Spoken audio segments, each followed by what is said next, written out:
But I digress from the point. The first point I wanted to make is, how do we make marriage easy? Because this is the way of shaitan. You know what the way of shaitan is? Shah Waliullah Dahalbi rahimahullah put it so brilliantly. The way of shaitan in a society is, you make the haram easy, and you make the halal difficult. When Allah says, get young people married, or get non-married people married, allow them to get married, this is a broad commandment.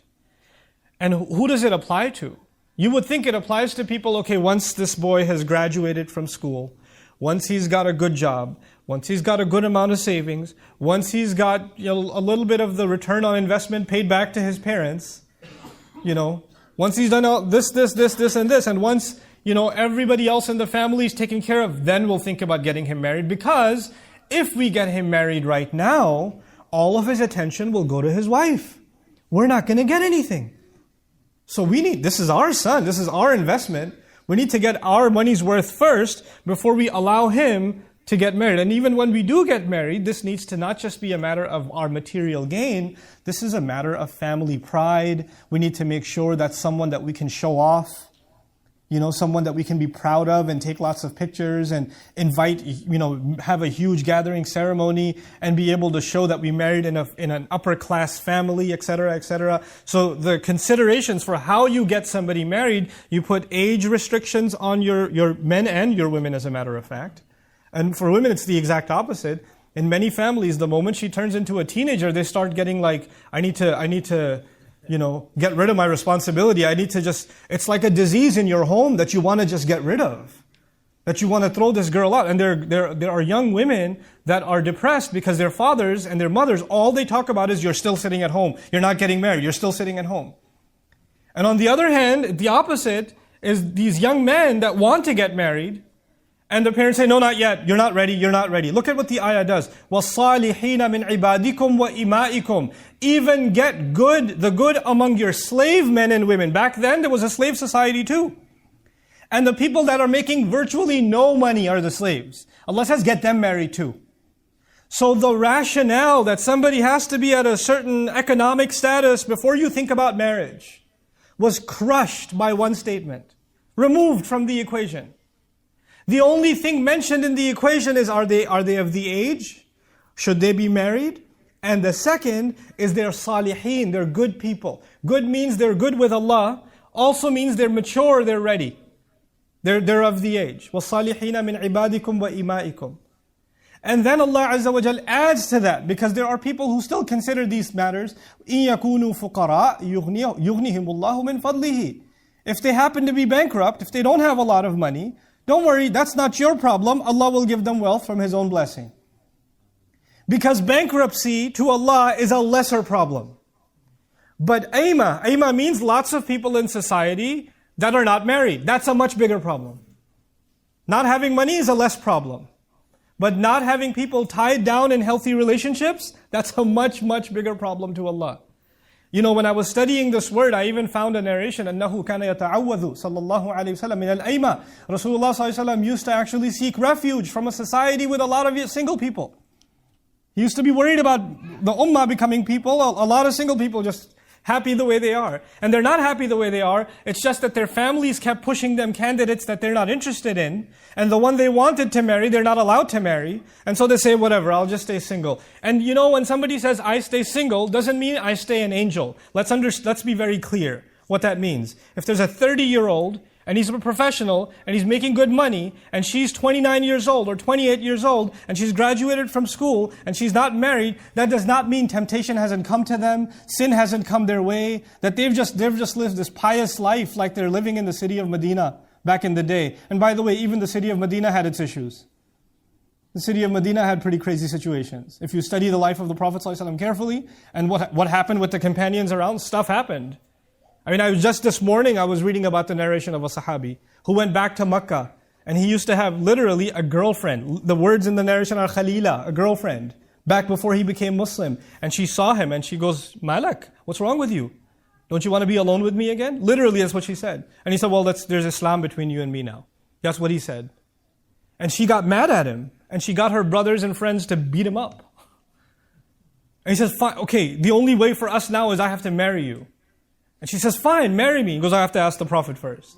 Because he doesn't know if he can marry someone who's a non-Muslim. So he goes back to the Prophet ﷺ and he asks him, and then the ayat came down, لا تنكحوا المشركات.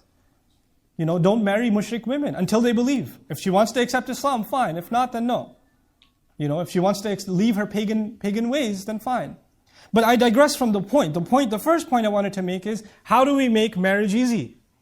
Because this is the way of shaitan. You know what the way of shaitan is? Shah Waliullah Dahalbi rahimahullah put it so brilliantly. The way of shaitan in a society is, you make the haram easy and you make the halal difficult. And when that happens in a society, shaitan is won. Because people will gravitate towards what is easy.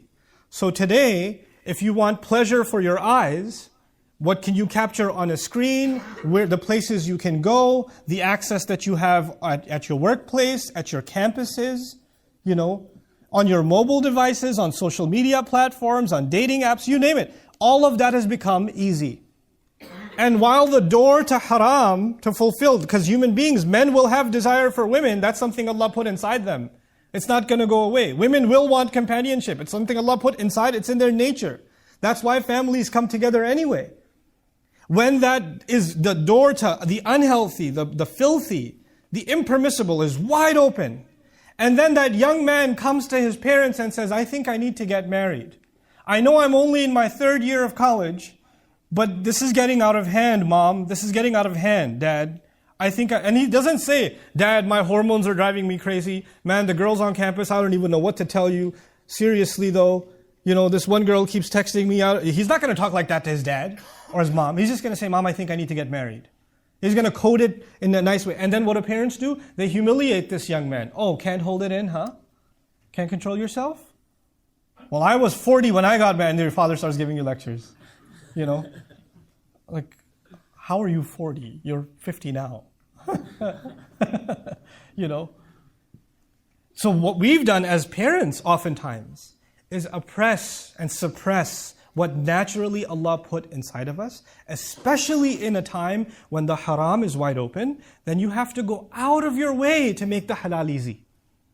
You have to go out of your way, and you can only battle the haram by opening the doors to the halal. And to be able to say to our young men and women, this door is open for you. Before you ever even think about making a mistake, come talk to us. Let us know. Look, your family pride, you wanted your son or daughter to marry somebody within the race, within the city, within the village, within the extended cousins. God knows what you had in mind for them. You had all these dreams for them. If you wanted to have them marry within the village, why didn't you stay in the village? Why did you bring them here? Why did you let them go to college? Why did you let them see the world? You were trying to pretend that the world is still what it was. It's not. The world has changed. The world was even different from the Meccan Sahaba. When they moved to Medina, the Sahaba noticed, these are not like women of Mecca. This is different. Society was different for them. When people migrate, there's a new society. And we have to adapt to that. And to refuse to accept that is a form of oppression. It actually goes against the ayah that says, allow people to get married. Open that door up. Which comes to the next point. When some proposal comes your way, you have daughters. Like I have daughters. May Allah Azza wa Jal help all of us who have daughters.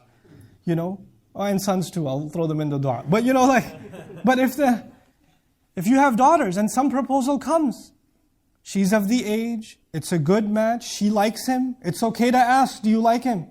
It's not haram to ask. It's actually an important thing to ask. Do you like him? She says, I don't like how he looks. Done. Finished. You can't force them anymore.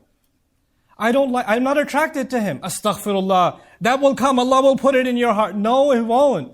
That's not how it works. If she says, I don't like him, he's too fat, he's too short, he's ugly, I don't like his personality, whatever she says, she doesn't even have to give you a reason.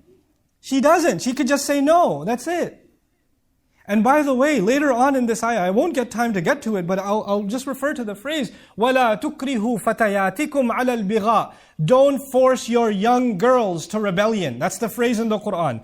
Don't force your young girls to rebellion. And the immediate interpretation actually of it was, don't make young women go into prostitution.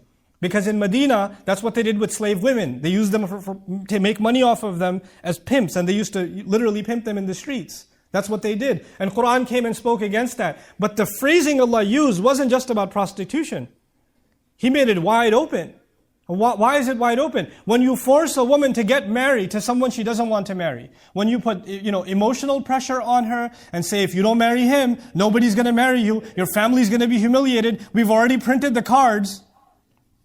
When you do this kind of thing to your girls and you get them married, and then emotionally they're not in that marriage, they're still human beings. A human being still needs companionship. A human being still wants somebody who they can be attracted to, who they can find comfort in. That desire does not go away. And that desire will now be fulfilled by fantasy, by them thinking about things, by late night going on social media, by other things. You force them into rebelling against Allah because you forced them into a marriage they didn't want to begin with. This is لا تكرهوا فتياتكم على البغاء also. Don't push this on your daughters. But coming back, this is about men and about women. The young men of our community actually have to now stand up for themselves and have to say, I'm ready to get married. And I have somebody in mind. And that's the next thing I want to share with you. When it comes to, you want a marriage that lasts forever. Like we want our boy to have the perfect girl. Good luck with that, by the way. Because perfection is not going to happen in this, and your boy isn't perfect. Let me tell you. If you don't know, let me tell you. We're all human beings. And human beings have flaws. And sometimes things work, and sometimes things don't work. But let me tell you, when a young man and a young woman are old enough to get married, that actually means they're old enough to make their own choice. Let me repeat myself. When they're old enough to get married, they're old enough to make their own choice. And maybe you don't like their choice. And your job and my job as parents is to advise them and say, I don't think this is a good choice. I think that you could do better. By the way, as a parent, I think I'm always going to say you could do better. I'm always going to say that. But maybe you think this is a mistake. But if your son is 25 years old, your daughter is 30 years old, and she wants to make a mistake, that halal mistake is way better. That halal mistake is way, and maybe things don't work out in 3 years. That's still better. That's still better than you refusing, because I have seen enough cases. I don't talk in theory. I'm talking based on what I've seen, the conversations I've had with people, with real Muslim families around the world, especially around the United States and Canada, where people this man comes and says, I want to marry this girl. The father says, no, you're not from the same country, you're not from the same culture or whatever. You can't get married to my daughter, or the other way around. But these two are still already emotionally attached. So they're texting each other, talking to each other, hanging out with each other, having dinner with each other. Parents don't know. 5, 6 years go by. They're refusing other proposals. Then the girl is forced to marry somebody else, and she's still talking to the guy. And all of this was that evil, that this whoever she married didn't deserve this. He didn't deserve this. But all of that evil was created by the stubbornness of parents who didn't realize that their children live in a different time. Where allowing marriage first is a bigger priority than anything else. You have to understand, when these ayat came down, they came down in Medina. And the Arab people of the time especially were very tribal. They wanted to maintain their nasab. At all cost, you maintain your lineage. Lineage is a very, very big deal. So marrying outside your tribe was not a common thing. But now the Sahaba are in Medina, and they're outcast from their own city anyway. And a lot of the people that were in Medina, they've accepted Islam, so they're outcast from their own tribes. So there are going to be marriages outside of their culture. You have to understand, it's not just an Arab marrying an Arab.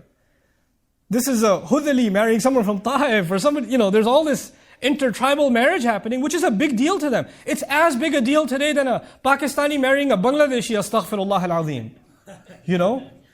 Or a Lebanese marrying an Egyptian. Inna lillahi wa inna ilayhi raji'un. How can that be? This was a big deal to them. But Allah said, no, forget all of that. Just make sure that marriage itself becomes easy. Just that much. And Allah will take care of the rest.